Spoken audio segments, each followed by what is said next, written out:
Sir, ರೈತರ ಮಕ್ಕಳಿಗೆ ಹೆಣ್ಣು ಕೊಡ್ತಾ ಇಲ್ಲ, ಹಿಂಜರಿತಾ ಇದ್ದಾರೆ. ಸಾಕಷ್ಟು ರೈತ ಯುವಕರು ಇನ್ನೂ ಕೂಡ ಮದುವೆ ಆಗಿಲ್ಲ ಅಂಥವ್ರು ಕೂಡ ಇದ್ದಾರೆ.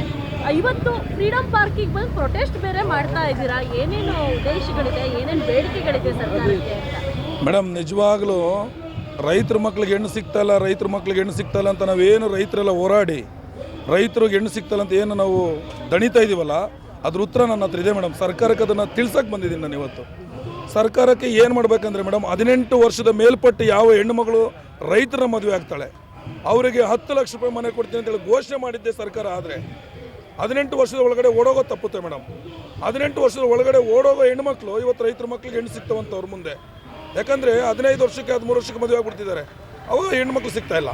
ಇದು ಪ್ರಾಬ್ಲಮ್ನ ಮನಸ್ಸಲ್ಲಿ ಇಟ್ಕೊಂಡು ಮೇಡಮ್, ರೈತರ ಮಕ್ಳಿಗೆ ಹೆಣ್ಣು ಸಿಗಬೇಕು, ಬಡವ್ರಿಗೆ ಹೆಣ್ಣು ಸಿಗಬೇಕು, ನಿರ್ಗತಿಗೆ ಎಲ್ಲರಿಗೂ ಸಿಗಬೇಕು.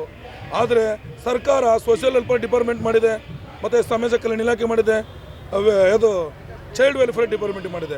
ಅದ್ರ ಬದಲು ನಾವು 18 ವರ್ಷದ ಮೇಲ್ಪಟ್ಟು ಯಾವ ಹೆಣ್ಣು ಮಗಳು ರೈತರ ಮಕ್ಕಳನ್ನ ಮದುವೆ ಆಗ್ತಾರೆ ಅವ್ರಿಗೆ 10 ಲಕ್ಷ ರೂಪಾಯಿ ಮನೆ ಕೊಡ್ತೀನಿ ಅಂತ ಸರ್ಕಾರ ಯಾಕೆ ಘೋಷಣೆ ಮಾಡಬಾರ್ದು ಅನ್ನೋದು ಒಂದಾದರೆ, ಒಂದು ಹೆಣ್ಣು ಮಗಳು ಮೇಡಮ್ ಹತ್ತತ್ರ 2 ರಿಂದ 3 ಮಕ್ಕಳನ್ನ ಆಡದಂಥ ತಾಯಿ ಹೆಚ್ಚು ಕಮ್ಮಿ 3 ರಿಂದ 4 ಸಾವಿರ ರೂಪಾಯಿ 5 ಸಾವಿರ ರೂಪಾಯಿ ಬಾಡಿಗೆ ಕಟ್ಟಬೇಕಾಗುತ್ತೆ. ಜೀವನ ನಡೆಸೋಕ್ಕೆ ಸಿಗೋದು 6-7 ಸಾವಿರ ರೂಪಾಯಿ ಸಂಬಳ. ಮಕ್ಕಳಂತ ಓದಿಸ್ಬೇಕಾ, ಆ ಅಮ್ಮ ಬಾಡಿಗೆ ಅಂತ ಕಟ್ಟಬೇಕಾ, ಮತ್ತು ಸಂಸಾರ ಅಂತ ನಡೆಸ್ಬೇಕಾ? ಇಂಥವೆಲ್ಲ ಮನಗಂಡನೆ ಕೊಂಡ್ರೆ ಮೇಡಮ್, ನಿಜವಾಗ್ಲೂ ರೈತರ ಮಕ್ಳಿಗೆ ಹೆಣ್ಣು ಬೇಕು. ರೈತ ಈ ದೇಶದ ಬೆನ್ನೆಲುಬು, ರೈತನೇ ಈ ದೇಶದ ಆಸ್ತಿ. ರೈತ ಕೊಟ್ಟು ಅನ್ನ ತಿಂತಾ ಇದ್ದೀರಾ, ಖಂಡಿತವಾಗ್ಲೂ ನೀವು ರೈತರ ಮಕ್ಕಳಿಗೆ ಮುಂದಿನ ದಿನದಲ್ಲಿ ಹೆಣ್ಣು ಕೊಡಬೇಕು. ನಾನು ಈ ಮೂಲಕ ಕರೆ ಕೊಡೋದೇನೆ ಅಂದರೆ, ಇದು ಸಣ್ಣದು. ನಾನು ಮುಂದೊಂದು ದಿನ ಕರ್ನಾಟಕ ರಾಜ್ಯ ರೈತೋದಯ ಸಿರಿಸೇನೆ ಸಂಘಟನೆ ಸಂಸ್ಥಾಪಕ ರಾಜ್ಯಾಧ್ಯಕ್ಷರು. ಸರ್ಕಾರ ಕೂಡ ಡೆಲ್ಲಿ ಯಾರು ಕೂಡ ಮಾಡದಿರುವಂಥ ಕೆಲಸವನ್ನು 1008 ಮದುವೆ ಮಾಡಿದ್ದೀನಿ ಮೇಡಮ್.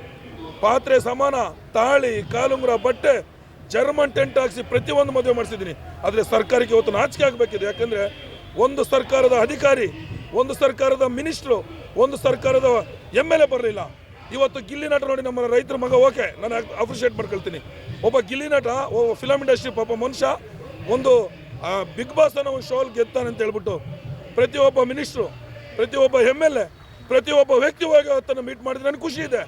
ಅಲ್ರಿ, ನಾವು 1008 ಮದುವೆ ಮಾಡ್ತೀವಲ್ಲ, ನಿಮಗೆ ನಾಚಿಕೆ ಆಗಲ್ವಾ? ನಾಚಿಕೆ ಆಗಕ್ಕಿಲ್ವೇನ್ರಿ? ಪ್ರತಿಯೊಬ್ಬ ಮಿನಿಸ್ಟ್ರನ್ನ ಭೇಟಿ ಆದ್ವಿ ನಾವು ಚಿತ್ರದುರ್ಗದಲ್ಲಿ ಮೇಡಮ್. ಡಿಸೆಂಬರ್ 7ನೇ ತಾರೀಕು ಹತ್ತತ್ರ 2 ಲಕ್ಷ ಕಿಲೋಮೀಟರ್ ಟ್ರಾವೆಲ್ ಮಾಡಿದ್ದೀನಿ ಮೇಡಮ್. ನಾನು entire Karnataka 2 lakh kilometre travel ಮಾಡಿ ಮದುವೆ ಮಾಡಿದ್ದೀನಿ.